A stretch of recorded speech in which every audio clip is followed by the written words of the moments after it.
বদলে গেল হিয়ারিং এর নিয়ম। এবার আবার আপলোড করতে হবে আপনার ছবি এবং এর সঙ্গে আপলোড করতে হবে হিয়ারিং এর নোটিশ। ইতিমধ্যে নির্বাচন কমিশনের তরফ থেকে কিন্তু নির্দেশিকা জারি করা হয়েছে। তো সেক্ষেত্রে কোন কোন ছবি আপলোড করতে হবে এবং কবের মধ্যে এই ছবি আপলোড করতে হবে এই ব্যাপারেও নির্বাচন কমিশনের তরফ থেকে ক্লিয়ার গাইডলাইন্স বলে দেওয়া হয়েছে। দেখুন, পুরো রাজ্য জুড়ে প্রায় 1,67,00,000 ভোটার এমন রয়েছে যাদের এনুমারেশন ফর্মে সন্দেহ রয়েছে নির্বাচন কমিশনের। দেখুন, এই ধরনের যে সন্দেহজনক এনুমারেশন ফর্ম জমা হয়েছে তার মধ্যে কি রয়েছে, তার মধ্যে একটা রয়েছে যাদের 2002 সালের ভোটার লিস্টের সাথে 2025 সালের ভোটার লিস্টের কোনো মিল পাওয়া যাচ্ছে না। একজনের রয়েছে যাদের জেন্ডারে কিছু সমস্যা রয়েছে, অর্থাৎ 2002-তে ছিল মেল ফিমেল, এখন হয়ে গেছে উল্টো। নাম্বার 3-এ রয়েছে ধরুন সেই সমস্ত ভোটাররা যাদের প্রোজেনি ম্যাপিং যখন হয়েছে, তো সেই প্রোজেনি ম্যাপিংয়ে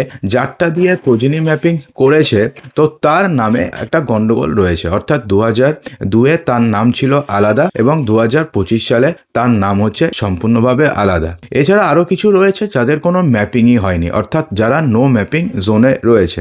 এছাড়া আরও অনেক রয়েছে যাদের ধরুন বয়স হয়ে আছে 45 বছরের বেশি, কিন্তু তাদের নাম 2002 সালের ভোটার লিস্টেই ছিল না।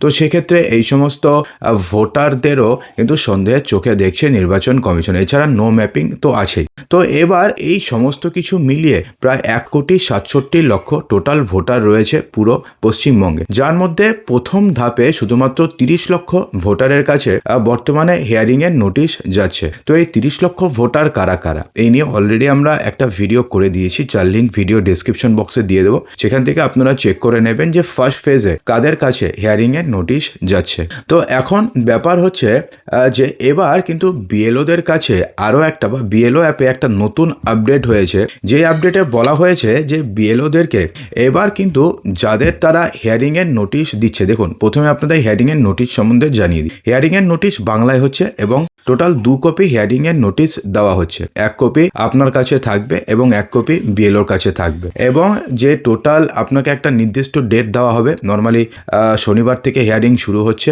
এবং আপনাকে যেদিন আপনাকে হিয়ারিং এর নোটিশ দিবে তার থেকে 7 দিনের সময় আপনি পেয়ে যাবেন। এবং যদি এমন হয় যে 7 দিনের মধ্যে যদি আপনি যেতে না পারেন, তাহলে আপনাকে এক্সট্রা একটা ডেট দেওয়া হবে যদি কোনো আপনি কারণ দেখাতে পারেন যে কি কারণে আপনি সেদিন যেতে পারেননি। তো হয়ে গেল, এ দুটো হয়ে গেল। তো এছাড়াও যদি বয়োজ্যেষ্ঠ কেউ থাকেন, অর্থাৎ শারীরিকভাবে অক্ষম, তাহলে তাদের যেন বাড়ি গিয়ে হিয়ারিং করানো পসিবল হয়, তো সেটাও এবার ভেবে দেখছে নির্বাচন কমিশন। তো এবার ধরুন আপনাদের নামে নোটিশ ইস্যু হয়েছে, তো এখন আপনি সেই নোটিশ রিসিভ করেছেন নাকি এই নিয়ে কিন্তু বিএলওদের কাছে একটা আপডেট চলে এসেছে। অর্থাৎ বিএলও এবার যাদেরকে এই দেখুন, এই সেটা আমি এখানে স্ক্রিনশট লাগিয়ে দেবো। তো বিএলওদের কাছে যে নোটিশটি আসছে বা বিএলওদের কাছে যে নতুন নোটিশ এসেছে, তো সেখানে বলা হয়েছে যে বিএলওদেরকে এবার যার কাছে তারা নোটিশ সার্ভ করছে তার একটা ছবি আপলোড করতে হবে, এবং এটা এখনো পর্যন্ত অ্যাক্টিভ হয়নি, কিন্তু এটা একটা আপডেট চলে এসছে। তো সেই কপিটিকে আপলোড করতে হবে। অথবা ধরুন আপনি বাড়িতে ছিলেন না বা সেই সময় আপনি বাড়িতে নেই, তো আপনার হয়ে কে আপনার নোটিশটি অ্যাকসেপ্ট করলো, তো তার ছবিও বিএলওকে আপলোড করতে হবে। এছাড়া 2 কপি তো হিয়ারিং এর নোটিশ থাকছে, তো 1 কপি হিয়ারিং এর নোটিশ তো আপনাকে দিয়ে দিচ্ছে বিএলও, এবং আরেক কপি হিয়ারিং এর নোটিশ থাকছে। সেই নোটিশটিতে যিনি নিচ্ছেন তিনি একটি সিগনেচার করে দিচ্ছেন, তো সেই সিগনেচার সহ সেটাকেও কিন্তু আপলোড করতে হবে বিএলও। হয়ে গেল, অর্থাৎ 2 কপি যে ছবি থাকবে, অর্থাৎ যে নোটিশ থাকবে তার মধ্যে 1 কপি বিএলও আপনাকে দিয়ে যাবে এবং আরেক কপি বিএলওকে কিন্তু আপলোড করতে হবে। তার কারণ এমনটা তো হতে পারে যে কেউ পরে ধরুন বলল যে আমার কাছে হিয়ারিং এর নোটিশ আসেইনি, আমি কি করে যাব। তো সেক্ষেত্রে হিয়ারিং এর নোটিশ যাতে কেউ বলতে না পারে যে আমি বা আমার কাছে হিয়ারিং এর নোটিশ আসেইনি, তো সেই কারণে এই নতুন নির্দেশ দিয়েছে নির্বাচন কমিশন। এছাড়া যে হিয়ারিং হবে সেটা এক একটি কেন্দ্রে প্রতিদিন 150টি করে হিয়ারিং হবে, কমপক্ষে 150 জনের হিয়ারিং হবে। এবং হিয়ারিংয়ে যদি আপনি সন্তোষজনক কোনো কারণ দেখাতে না পারেন তাহলে সেক্ষেত্রে আপনাদের কিন্তু বা যদি আপনি সন্তোষজনক কোনো ডকুমেন্টস দেখাতে না পারেন তাহলে আপনাদের নাম কিন্তু কাটা যাবে। দেখুন আরও একটা কিন্তু বিএলও অ্যাপে আরও একটা আপডেট চলে এসছে, ইলেক্টরস উইথ নো ম্যাপিং, অর্থাৎ যাদের কোনো ম্যাপিং হয়নি, অর্থাৎ যে সমস্ত ভোটারদের নর্মালি ফার্স্ট ফেজে ডাকা হচ্ছে তাদের হিয়ারিংয়ের জন্য, তো তাদের বাড়িতেও কিছু কিছু লোকের বাড়িতে যাবে বিএলওরা। বিএলওকে আপনাদের সেই ডকুমেন্টস দেখাতে হবে, যেই ডকুমেন্টস আপনি কি করবেন, যেই ডকুমেন্টসটিকে আপনি দেখাবেন, অর্থাৎ যে 11টি ডকুমেন্টসের কথা নির্বাচন কমিশন বলেছে সেই 11টি ডকুমেন্টসের মধ্যে যে কোনো একটি ডকুমেন্টস আপনাকে দেখাতে হবে। সেই ডকুমেন্টস আপনি দেখালে সেই ডকুমেন্টসের ফ্রন্ট পেজের এক কপি ছবি বিএলও আপলোড করে দেবে এবং ব্যাক পেজের একটি ছবি বিএলও আপলোড করে দেবে।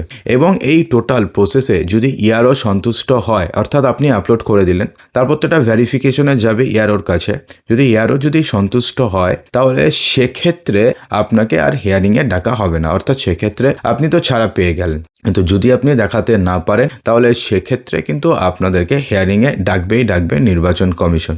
এছাড়া আরও একটা বড়সড় আপডেট রয়েছে যে পাসপোর্ট নিয়ে।